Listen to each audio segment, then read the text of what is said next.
So I'm Michelle, and this semester I chose to study how the media portrays the Holocaust. And my advisor was Mrs. Feldman.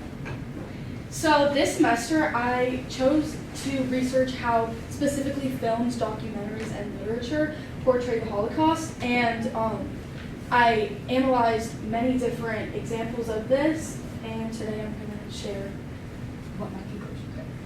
So, my goals for this project were first to gain a better understanding of the events of the Holocaust, which I already had a pretty good knowledge about, but it's such a broad topic that there were so many more minute details that I wanted to learn more about.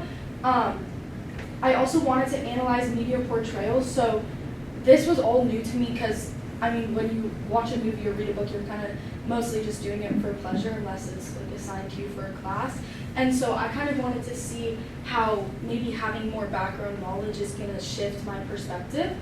And then recognizing recurring themes. So obviously, like I said, the Holocaust is a very broad topic, but there are so many things that happen from like another small event to like that I just kind of wanted to tie it all together.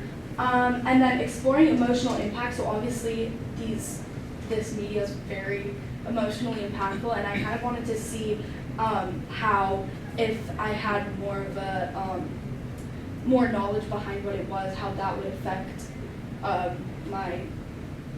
the impact that it had on me emotionally. And then also the most important thing for me was exploring historical accuracy, and I kind of wanted to see, my driving question was, how does the media shape society's collective memory of the Holocaust through accurate representations or misrepresentations?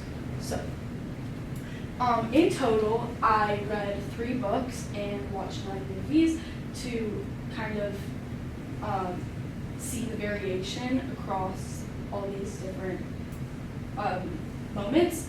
And I went through kind of a concrete process. So first I would research the historical context, and then as I was watching the film, I would note, or if it was a film, I would note timestamps. If it was a book, I would do page numbers, but of historical accuracy, emotional impact, and then anything else that I wanted to discuss with Mrs. Feldman.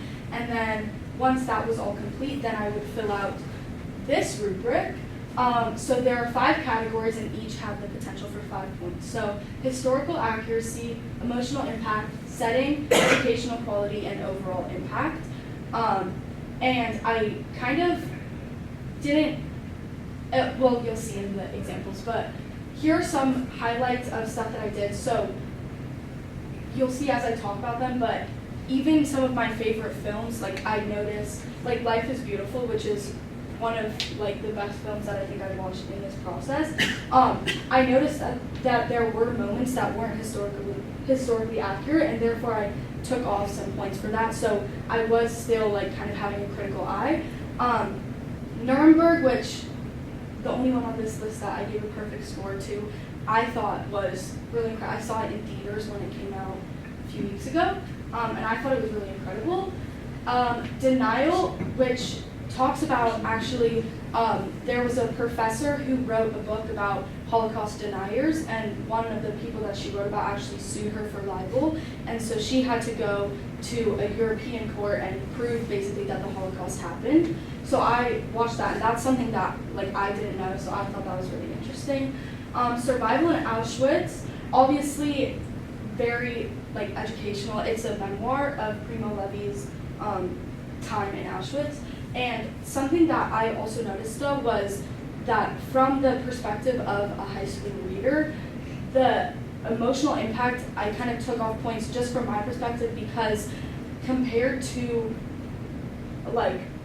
films and books where there's so much happening, it just kind of seemed a little bit repetitive, which obviously it's a memoir, so it wasn't going to be very action-packed, but and then The Boy in the Striped Pajamas actually was the lowest score of this whole project, because it was just not really historically accurate at all, because first off, the likelihood of a Jewish boy in a concentration camp being able to sit by the fence and play and do whatever he wants, it wouldn't have happened. And then a German boy would not have been able to climb under the wall to go to the concentration camps. There was a lot in that I just found wasn't very historically accurate, but I know that it is very emotionally impactful, obviously, and it's one film that's highly renowned. So, some challenges that I had was emotional difficulty. So I watched about two films a week, and so obviously that kind of took a toll emotionally.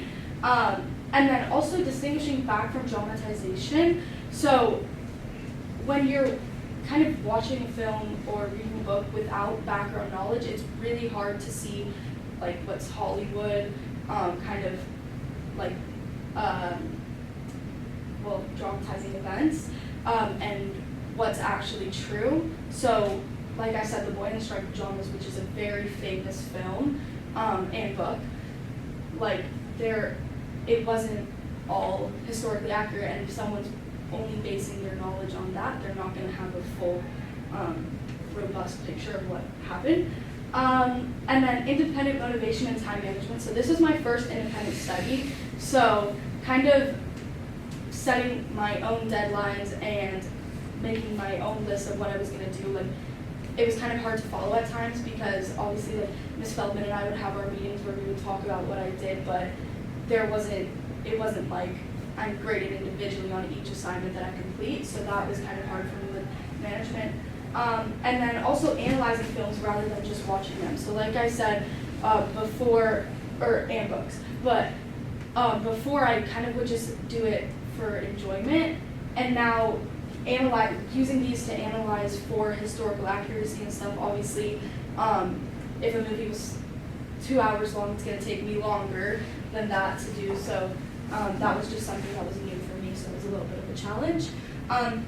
And here's some new things that I actually learned through this. So first, Ms. Feldman, after I watched Nuremberg, challenged me to research the Ritchie boys, which actually, they were German and Austrian refugees, 10% of whom were Jewish, who came to the United States, and they were drafted into the army, and they actually served as translators in Europe for a lot of the Nuremberg trials and stuff like that, so I thought that was interesting.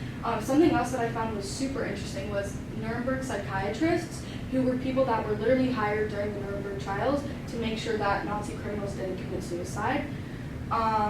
And then something else was Holocaust denial, which I obviously knew about before, but to me it's just, especially in that one example that I saw, like it's just crazy that she kind of had to go and prove that it happened. And then partisans, this was interesting to me because I feel like so often we think of like Jews who were victims of the Holocaust, and there were groups of Jews who did fight back, and so I thought that was really interesting. And then survivor stories, those were just, I liked hearing more stories.